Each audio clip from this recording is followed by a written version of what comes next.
দলমত নির্বিশেষে কোরআনের এই অনুষ্ঠানে যারা আমরা ছুটে এসেছি রাতের বেলা বলছি আলহামদুলিল্লাহ। কথা বলার শুরুতে আমি ক্ষমা চেয়ে নিচ্ছি আপনাদের কাছে। আসলে জেলখানা থেকে 3 বছর পরে বের হয়ে ব্যস্ততা এত বেশি, সারা দেশ থেকে মানুষ যে কেউ হাত ধরে পা ধরে মুখের কথা দিয়ে এমন এমন বড় মানুষ দিয়ে কল দেওয়ায় না নিয়ে পারা যায় না। আজকের মাহফিলটা সেই শাহজাহানপুর কামিল মাদ্রাসা আছে ডুমনপুকুর, ওখানে ওটা সেই বের হওয়ার পর দিনই ওরা নিয়েছে। আপনারা এই মাহফিলের কমিটি যারা আছে এরা প্রতারিত হয়েছিল, কার মাধ্যমে আমি জানি না, পরে আব্দুর বাড়ি রশিদি ভাইয়ের মাধ্যমে ওরা যোগাযোগ করে কয়েকদিন আগে ডেটটা ওখানে যেহেতু আছে, ওখানে রাত 9:30 10টায় ওঠা লাগবে, সেই হিসাবে এখানে আসর থেকে মাগরিব বা মাগরিব থেকে এশা পর্যন্ত দিয়েছিলাম। কিন্তু আসতে আমার দেরি হয়েছে, ফ্লাইটটা ঢিলা ছিল, 1 ঘন্টা লেট হয়েছে। এরপরে এমন রাস্তা ভুল করে ফেলে ভাঙ্গা রাস্তায় ঢুকে গাড়ি টানতে পারে নাই। আসছে সেই চট্টগ্রাম বাঁশখালী থেকে। কষ্ট হয়ে গেছে আপনাদের, আমি দেখতে পাচ্ছি আসার সময় বহু মানুষ রাস্তায় দাঁড়িয়ে আছে মন খারাপ করে। আসলে সময় মতো আসা আমার দরকার ছিল, আমি আসতে পারি নাই। ক্ষমা চেয়ে নিচ্ছি, মাফ চেয়ে নিচ্ছি আপনাদের কাছে, আমাকে মাফ করে আমিন। কোরআনের এই অনুষ্ঠানে ভালোবাসার কমতি নেই আমি দেখতে পাচ্ছি। এ ভালোবাসা যেন আল্লাহ রাব্বুল আলামিন কোরআনের ইজ্জতেই কবুল করেন, বলেন আমিন। পৃথিবীতে আমরা জানি কোরআনের জন্য যে যা করেছে আল্লাহ ওইটা নষ্ট করেনি। আমাদের আজকের এই আবেগ, এই ভালোবাসায় উচ্ছ্বাস যেন আল্লাহ নষ্ট না করে, কিয়ামতে যেন এটা নাজাতের জরিয়া বানিয়ে দেন, বলেন আমিন। আল্লাহ পাক বলেন ওয়াইদ তাআযানা রাব্বুকুম লাইন শাকারতুম লাযিদান্নাকুম ওয়ালাইন কাফারতুম ইন্না আযাবি লাশাদীদ। আল্লাহ যেন মাইক হাতে নিয়ে ঘোষণা দিচ্ছে যে একটি এলান শোনো, একটি ঘোষণা শোনো, যদি আমার শুকরিয়া আদায় করো জীবন ওই নিয়ামত আমি আবার বাড়িয়ে দেব।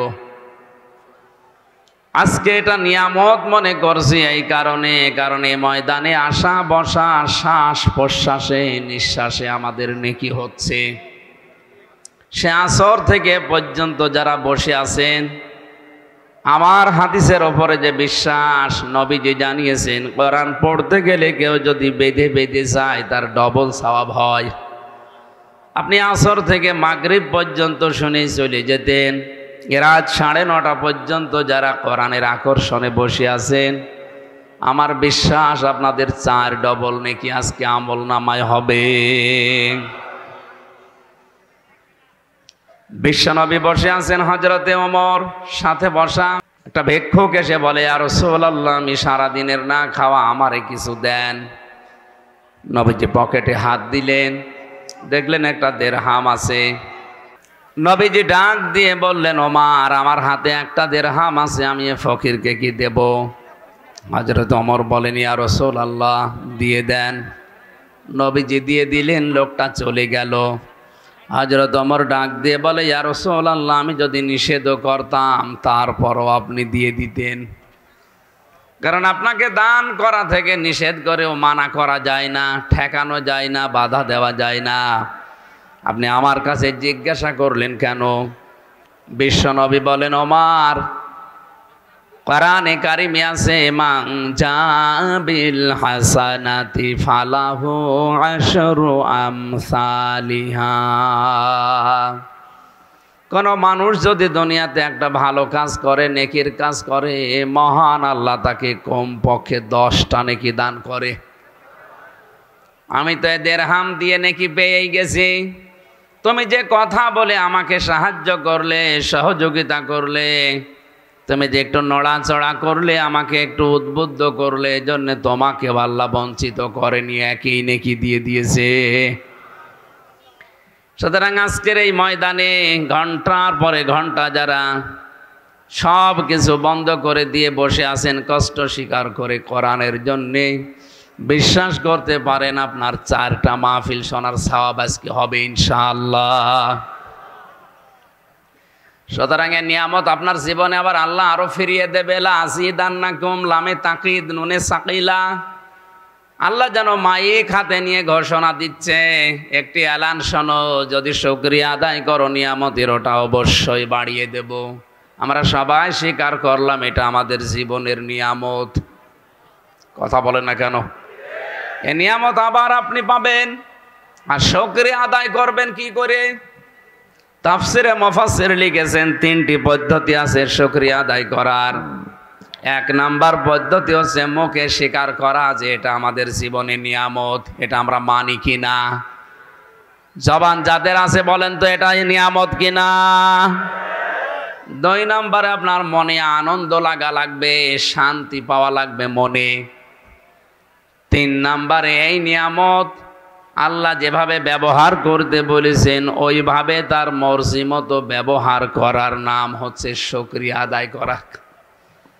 আজকের তেলাওয়াতকৃত আয়াত থেকে যে কথাগুলো শুনবেন ওইগুলো আপনার প্র্যাকটিক্যাল লাইফে যদি আপনি সেট করতে পারেন, এরকম কোরআনের সম্পৃক্ত নিয়ামত আল্লাহ জীবনে আরো বাড়িয়ে দেবে। এই জন্য আফসোস করার কিছু নেই যে আজকে আমরা সময় মতো পাইনি তাই রাগ হচ্ছে না।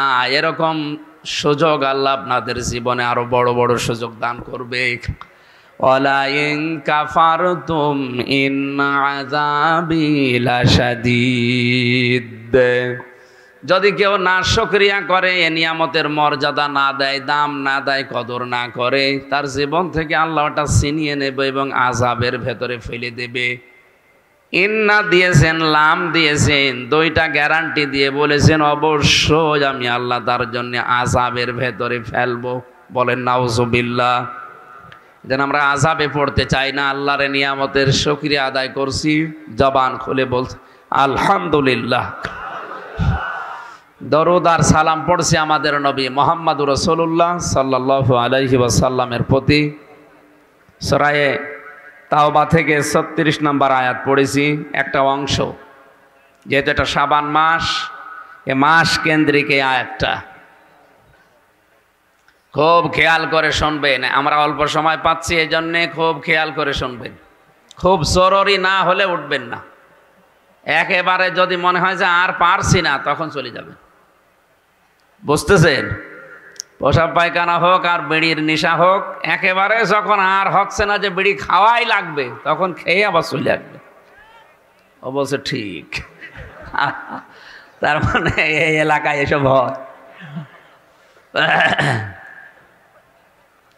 সূরা তাওবার 36 নম্বর আয়াত, 129টা আয়াত আছে, মাত্র এক আয়াতের 4 ভাগের 1 ভাগ আমি পড়েছি। আপনি দেখেন তো এর ভেতরে কি আছে। 129টা আয়াতে একটা সূরা, এরকম কোরআনে 114টা সূরা আছে। একটা আয়াতের 4 ভাগের 1 ভাগে যদি এত কথা আল্লাহ লুকিয়ে রাখে, কোরআনে কত কথা আছে আপনার মাথায় ধরবে না।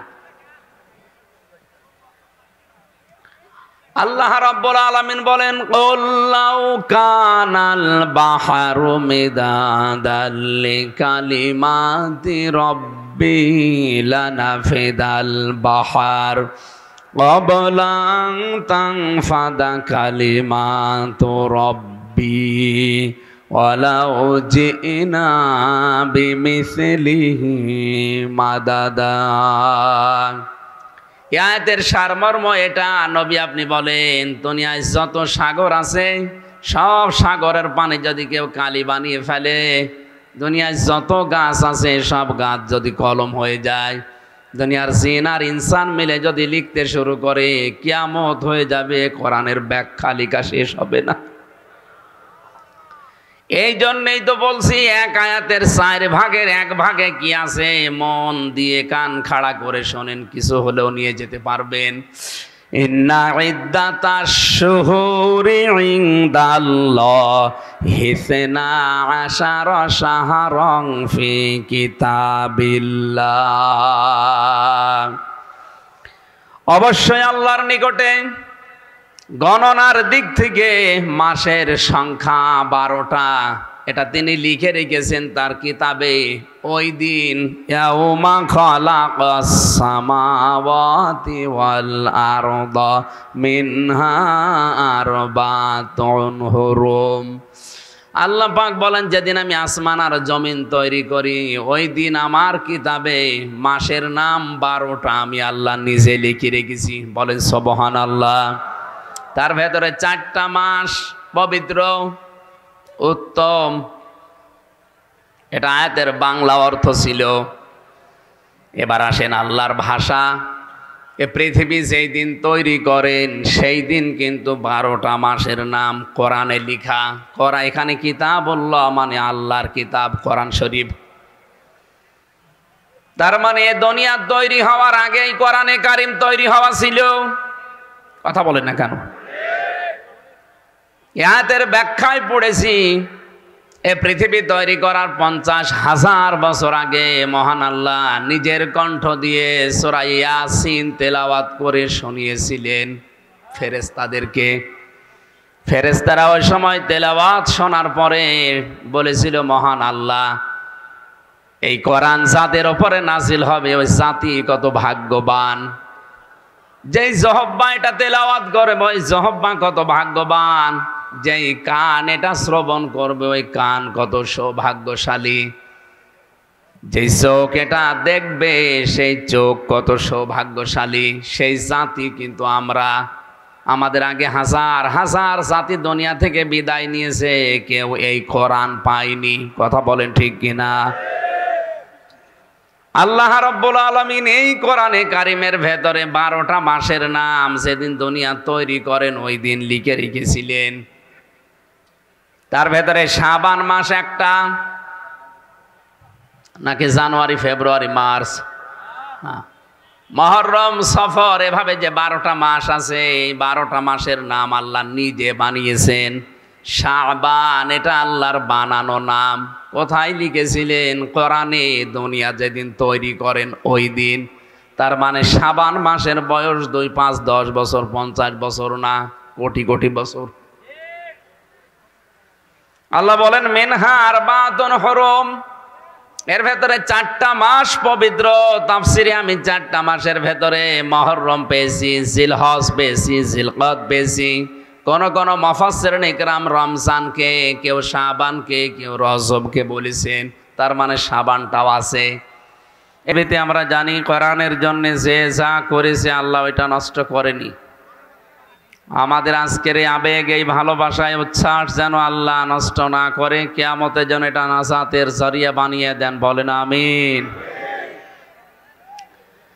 আল্লাহ পাক বলেন, ওয়াইযা তাআযানা রাব্বুকুম লাইন শাকারতুম লাযিদান্নাকুম ওয়া লাইন কাফারতুম ইন্না আযাবি লাশাদীদ। আল্লাহ যেন মাইক হাতে নিয়ে ঘোষণা দিচ্ছে যে একটি এলান শোনো, একটি ঘোষণা শোনো, যদি আমার শুকরিয়া আদায় করো জীবন ওই নিয়ামত আমি আবার বাড়িয়ে দেব।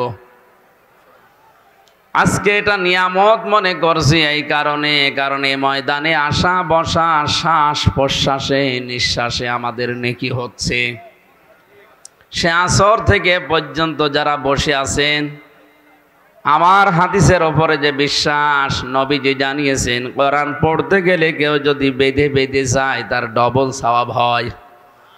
আপনি আসর থেকে মাগরিব পর্যন্ত শুনেই চলে যেতেন, রাত 9:30 পর্যন্ত যারা কোরআনের আকর্ষণে বসে আছেন, আমার বিশ্বাস আপনাদের 4 ডবল নেকি আজকে আমল নামায় হবে। এটা একটা পবিত্র মাস। এই হিসাবে বিশ্বনবীর স্ত্রী হযরতে আয়েশা বলেন, এ মাস যখন আসতো নবীজি তখন তোড়জোড় আরম্ভ করতেন। অন্য মাসের তুলনায় রমজানের পরে সবচাইতে বেশি রোজা নবীজি শাবান মাসে রাখতেন। কয়েকদিন আগে যে দিবস চলে গেল লাইলাতুন নিসফে মিন শাবান, শবে বরাত নামে আমাদের উপমহাদেশে যেটা পরিচিত, শবে বরাত আসলে শব্দটা কোরআন হাদিসের না। লাইলাতুন নিসফে মিন শাবান এইটা হাদিসের শব্দ। বিশ্ব নবী মাসে এত বেশি মর্যাদা দিয়েছেন, দাম দিয়েছেন, হযরতে আয়েশা বলেন নবীজি মনে হয় সারা মাসই রোজা রাখবে। কেন এটা করতেন তিনি? ফামাং শাহিদা মিনকুমুশ শাহরা ফালইয়াসুমহু। আল্লাহ তাআলা বলেন তোমাদের ভেতরে কেউ যদি রমজান মাস পায় সে যেন অবশ্যই রোজা রাখে। এ ঘোষণা কার? এই ঘোষণাকে সামনে নিয়ে আগের মাসে নবীজি ট্রেনিং হিসাবে শাবান মাসে বেশি বেশি রোজা রাখতেন। তাহলে আমাদের উচিত হবে মাসের এসে কয়দিনই আছে অন্তত এ মাসের গুরুত্ব অনুধাবন করে ট্রেনিং হিসাবে হলেও রোজা রাখা, যদি সুস্থ থাকেন। কথা বুঝতেছেন? তাছাড়া যে কাজগুলো অতিরঞ্ছিত করে ফেলি আমরা, বিভিন্ন হাদিসের নাম নিয়ে আহলে হাদিস নাম নিয়েছে, এটা বাড়াবাড়ি করতে করতে এরা এমন পর্যায়ে ছাড়াছাড়ি করতে করতে পৌঁছিয়ে যায় এটার দামই দেয় না যে নেসফেমিং সাবান বলে কিছুই নেই। না, এটা হাদিস দ্বারা প্রমাণিত। আবার কিছু সুন্নি আছে, গরম সুন্নি, ঠান্ডা সুন্নি, মিঠা সুন্নি, এই মানুষগুলো এটা নিয়ে বাড়াবাড়ি করতে করতে এমন জায়গায় পৌঁছিয়ে যায় মনে হয় যে সবে কদরের উপর তুলে ফেলবে। অথচ সবে কদর কোরআন দিয়ে প্রমাণিত, আর নেসফে শাবান এটা হাদিস দিয়ে প্রমাণিত। কোনদিন কি মনে হয় আপনার যে কোরআনের উপরে হাদিস উঠতে পারবে? কথা বলেন না কেন? সুতরাং যার যে জায়গাটা ওখানে রাখা লাগবে, ছাড়াছাড়িও করা যাবে না, বাড়াবাড়ি করা যাবে না। ওয়াকাযালিকা জাআলনাকুম উম্মাতাও ওয়াসাতা। আল্লাহ পাক বলেন তোমাদেরকে আমি আল্লাহ বানিয়েছি মধ্যম পন্থা হিসাবে, মধ্যমপন্থী জাতি বানিয়েছি। বাড়াবাড়ি করবা না, ছাড়াছাড়ি করবা না, মাঝখানে থাকবা। এজন্য আমাদের ওসিয়তে শাবান মাসের আসল সুন্নত যেটা, বেশি বেশি যদি পারেন রোজা রাখেন। কি করবেন বলেন বলেন? এ পবিত্র মাসকে যদি সম্মান দিতে চান, ওই জামানার কাফেররা শাবান মাসকে, রজব মাসকে, মুহররম মাসকে, জিলকদ মাসকে, জিলহজ মাসকে সম্মান দিত কি করে? তাদের মারামারি, ঝগড়া, তাদের যুদ্ধ বিগ্রহ, কাটাকাটি তারা বাদ দিয়ে দিত এই 4 মাসে। বলতো না এগুলো করবো না, এই মাস চলে যাক তারপরে তোর সাথে মারামারি হবে। এই 4 মাসে তাদের মামলা মোকদ্দমা বন্ধ ছিল। তাফসিরে ইবনে কাসির চিন্তা করেন ওই জামানায় ওরা বেদিন, কাফের, বেঈমান, কিন্তু এ মাসকে সম্মান দিয়েছে যে মারামারি চলছে, কাটাকাটি চলছে, মাসের পরে মাস চলছে, কিন্তু এই মাস এসে গেলে বলতো ঠিক আছে বাদ, এ মাস চলে যাক তারপরে তোরে দেখছি। তারা যদি এভাবে সম্মান দিতে পারে কাফের হয়ে, আমরা যারা কোরআনে বিশ্বাস করি, রাসূলের উম্মত দাবি করি, শাবান মাসে আমাদেরও যাদের মামলা মোকদ্দমা চলছে বন্ধ করার দরকার। কিসের হালুয়া রুটি খেয়ে আপনি শাবান মাস পালন করছেন? এইটা করেন। যার সাথে মারামারি গন্ডগোল চলছে এটা এই মুহূর্তে বলেন ভাই ঠিক আছে বন্ধ, এ মাস চলে যাক তারপরে দরকারে শুরু করব। কথা বলছেন? তারা বড় বড় গনার কাজগুলো ছেড়ে দিত এই মাসের সম্মানে, অথচ এই মাসে আমরা দেখতে পাচ্ছি জালেমে জালেমে মিল হয়ে যাচ্ছে আর আলেমে আলেমে দ্বন্দ্ব। এই মাসটা আসার পরে দেখছি এই দেশের আলেমদের ভেতরে দ্বন্দ্ব বেড়ে গেছে। অথচ দ্বন্দ্ব করা হালাল না হারাম? আরো জোরে। মিথ্যা মামলা দেওয়া হালাল না হারাম? ওরা যদি ওই মিথ্যা মামলা বন্ধ করতে পারে কাফের হয়ে, আপনি কেন আলেম হয়ে এক আলেমের পেছনে দ্বন্দ্ব করে সময় নষ্ট বন্ধ করতে পারবেন না? সুতরাং এই মুহূর্তে যারা, এটা ভিডিও হচ্ছে কালকে ছড়িয়ে যাবে সারা দেশে, আলেমদেরকে বলছি অন্তত শাবান মাসটা চলে যাক।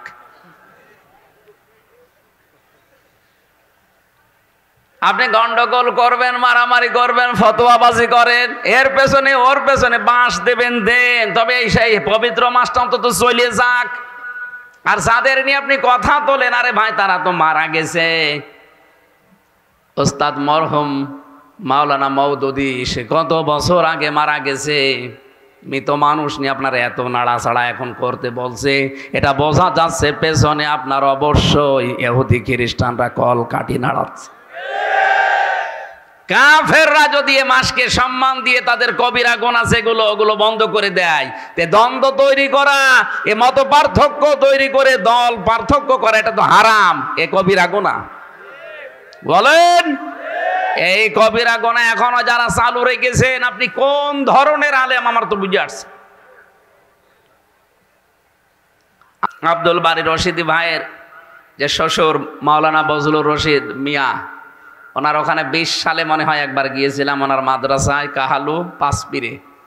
ওখানে আমার আয়াত ছিল আলোচনা, জালিকা ওয়া মা ইউআযযিম শাআইরাল্লাহি ফাইন্নাহা তাকওয়াল কুলুব। আল্লাহর বিভিন্ন নিদর্শন যেগুলো আছে, আল্লাহর বিভিন্ন নিদর্শনকে যদি কেউ সম্মান দেয়, সে যেন বোঝাতে চায়, সে যেন প্রমাণ করতে চায় তার ভেতরে আল্লাহর তাকওয়া আছে। আল্লাহর নিদর্শনের ভেতরে এই শাবান মাস আছে না নেই? এই যে মিনহা আরবাআতুন হুরুম, এই 12টা মাসের ভেতরে 4 মাস পবিত্র, তার ভেতরে শাবান মাস একটা। মুফাসসিরিন ইকরাম লিখেছেন, ইবনে কাসিরে। সুতরাং আমরা যদি এই আল্লাহর নিদর্শনকে সম্মান দিতে চাই, কাফেররা সম্মান দিয়ে যদি হারামি খারাপি কাজ বন্ধ করে দিতে পারে, আমরা পারি না? সুতরাং গীবত যারা করছেন এই দেশে, এই গীবত বন্ধ করা লাগবে। যারা তালাতালি করছেন, এর কথা ওর কাছে লাগিয়ে সম্পর্ক নষ্ট করছেন, এটা বন্ধ করা লাগবে। আজ বউ শাশুড়ির ভেতরে দ্বন্দ্ব কি নিয়ে? শুধু কথা কাটাকাটি। আসলে খাতাকায় হাত দেবেন, সে আসল কথা পাওয়া যাবে না। এর কথা ওর কানে, এর কথা ওর কানে, কানাকানি শুনে শেষ পর্যন্ত বউ শাশুড়িকে দেখতে পারে না, শাশুড়ি বড় পরে রাগ করে আসে। এই কথা বলেন না কেন? নাকি এলাকায় শুরু হয়নি এটা? সম্মানিত মা বোনের, এটা যে কত বড় অপরাধ আপনি টের পাচ্ছেন না। আজ বউ শাশুড়ির ভেতরে মিল নেই, মহাব্বত নেই, ভালোবাসা নেই, শুধু এই তালাতালি করার কারণে। এই কান কথা শোনে, অথচ আসল জায়গায় হাত দিয়ে দেখবেন বিষয়টা কিছুই না। এজন্য আশা করছে শাবান মাসের পবিত্র রক্ষা করার জন্য যারা এই কান কথা শোনেন, এটা বন্ধ করেন ভাই। মা বোনেরাও এটা বন্ধ করা লাগবে আজকে থেকেই। তওবা করে না, যদি সঠিক না হয় আমি দরকার হয় বৌমাকে জিজ্ঞাসা করব যে এরকম কথা তুমি বলেছো কিনা। একটা প্রমাণ করতে চান, দেখেন মিথ্যাবাদী ধরা পড়ে যাবে, তখন আর তালাতালি করে কেউ জোট পাবে না। কথা বলেন,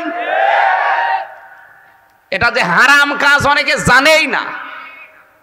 এই যে তালাতালি করা, এর কথা ওর কাছে লাগানো, সম্পর্ক নষ্ট করা, কানে কানে কথা শোনা, এই কাজটা যে হারাম অনেকে জানেই না, মনে করে এ আর কি।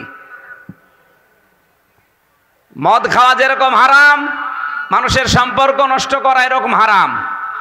এক কথা বলেন, ওরা যদি এই পবিত্র মাসের সম্মানে মদ খাওয়া ছেড়ে দিতে পারে কাফের হয়ে, আমরা এই তালাতালি বন্ধ করতে পারি না? জীবন চলে যাক, তাও আমি কারো গীবত করব না। কারা কারা রাজি আছেন দেখি? লিল্লাহে তাকবীর।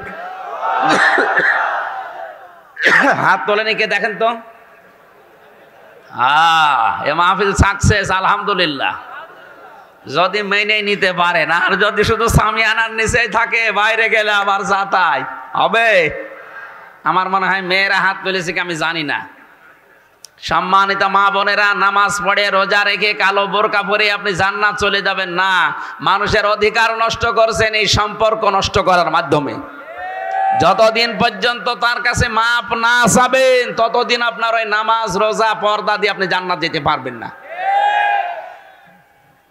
এই পবিত্র মাসের সম্মানার্থে হারাম কাজ যেগুলো আছে আমরা ছেড়ে দেব ইনশাআল্লাহ।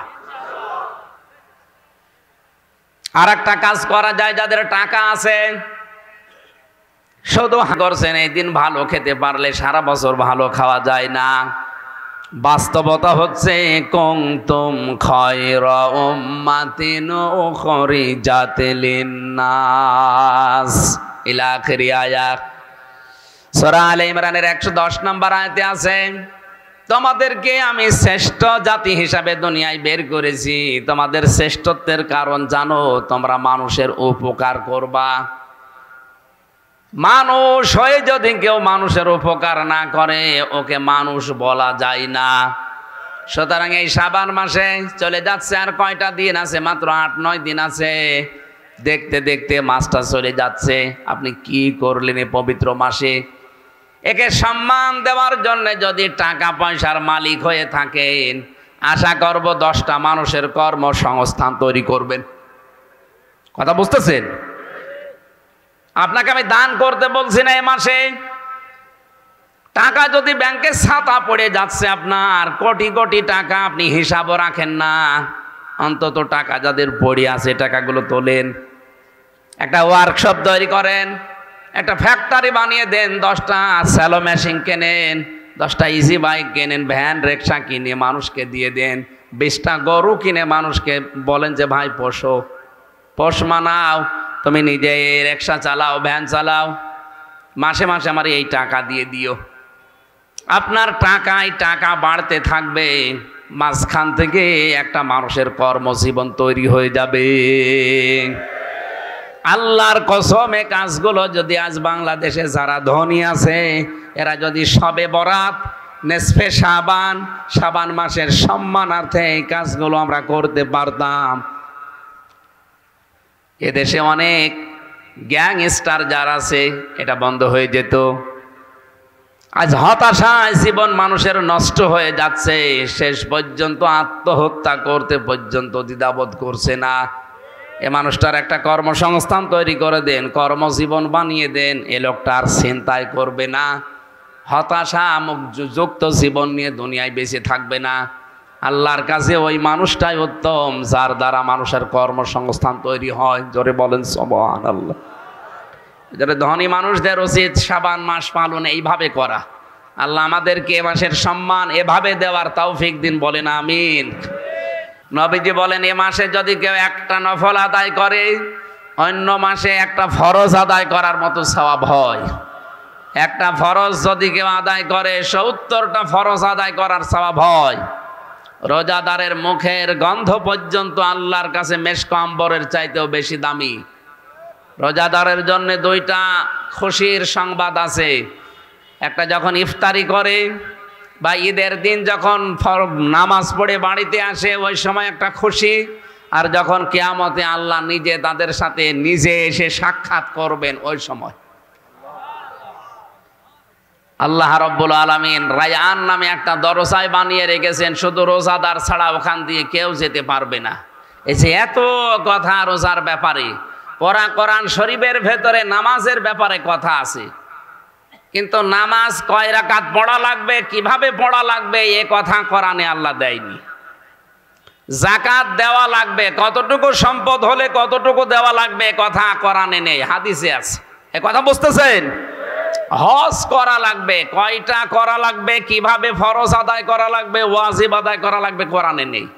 কোরআনে শুধু একটা বিধানের কথা পুরো একটা রুকুতে আল্লাহ ডিটেইলস দিয়েছেন, সেটা সাওম বা রোজা কিভাবে করবেন, কি কয় রকম করে করা যায়, কত রকম, কিভাবে কোথায় থাকলে রোজা করা লাগে না, কখন রোজা ভাঙা যায়, পুরা নিয়ম দিয়েছেন আল্লাহ রোজার ব্যাপারে। তাহলে বোঝা যাচ্ছে এই বিষয়টা আল্লাহর কাছে অনেক দামি। এই জন্য সামনে যেহেতু আর 8-9 দিন আছে, জীবনে আর সামনে পাবেন কিনা বলা যায় না।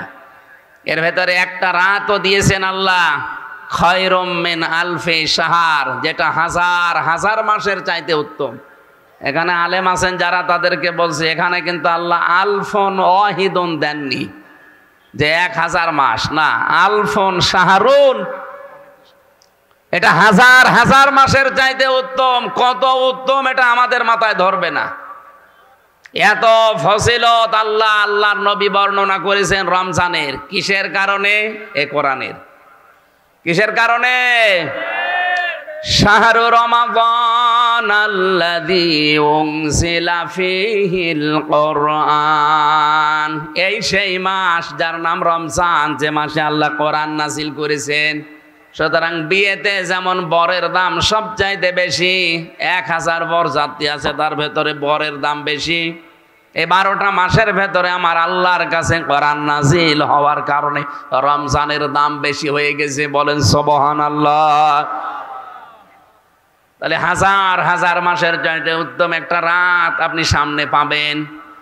নবীজি মাসগুলো পেলে দোয়া করতেন, আল্লাহুম্মা বাল্লিগনা, আল্লাহুম্মা বারিক লানা ফি রজব ওয়া শাবান ওয়া বাল্লিগনা রমাদান।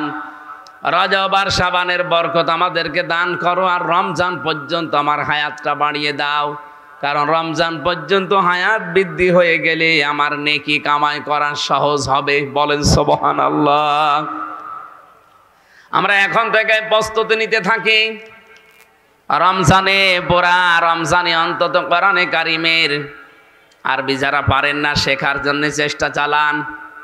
যদি আপনি শিখতে শিখতে আলিফ বা তাসা শেষ না হয়, মারা যান, আপনি তালবে ইলম হয়ে মরবেন, বিনা হিসাবে আল্লাহ জান্নাত দিয়ে দেবে। আর যারা আরবি পড়া শিখে ফেলেছেন তাদের উচিত হবে পুরা রমজানটাকে কাজে লাগিয়ে পড়াটা মাতৃভাষায় একবার হলো আপনি শেষ করবেন। কি কথা বুঝতেছেন? 3 বছর ছেলে থাকার সময় আমি প্রায় 75 বারের উপরে মাতৃভাষায় পড়া কোরআন শেষ করে আমার আয়ত্ত করে ফেলেছি প্রায়। আপনি যদি একবারও করতে পারেন পুরা 30 দিনের ভেতরে, দেখবেন আপনাকে দিয়ে ভবিষ্যৎ জীবনে কেউ শিরিক বেদাত করাতে পারবে না। এদেশে শিরিক আর বেদাত মানুষ করে এই কারণে এটা জানে না। আল্লাহ আয়াতের শেষে দিয়েছেন হুদাল লিন্নাসি ওয়া বায়্যিনাতিম মিনাল হুদা ওয়াল ফুরকান। এটা সত্য মিথ্যার পার্থক্যকারী কিতাব। সুতরাং কোনটা সত্য, কোনটা মিথ্যা, কোনটা বেদাত, কোনটা ঈমান, আপনি এটা যদি মাতৃভাষায় জানেন, পড়তে পারবেন, বুঝতে পারবেন, আপনাকে দিয়ে কেউ আর শিরিক বেদাত করাতে পারবে না। সৌদি আরবে অন্যান্য গুনাহ আছে আমি জানি, আমি নিজেও ছিলাম, কিন্তু ওখানে প্রকাশ্য শিরিক আর বেদাত নেই। খোদ যারা সৌদি আরব ওরা অন্যান্য গুনাহ করে, আমিও মেনে নিলাম ওরা করে, কিন্তু শিরিক আর বেদাত এই গুনাহটা ওরা যারা ওই দেশের বাসিন্দা করে না। শিরিক বেদাত নেই তা না, করে ভারতের লোক, পাকিস্তানের লোক, বাংলাদেশের লোক যে করে। এই জন্য ওদের কি বাস্তবতায় দেখেছি, আমাদের দেশে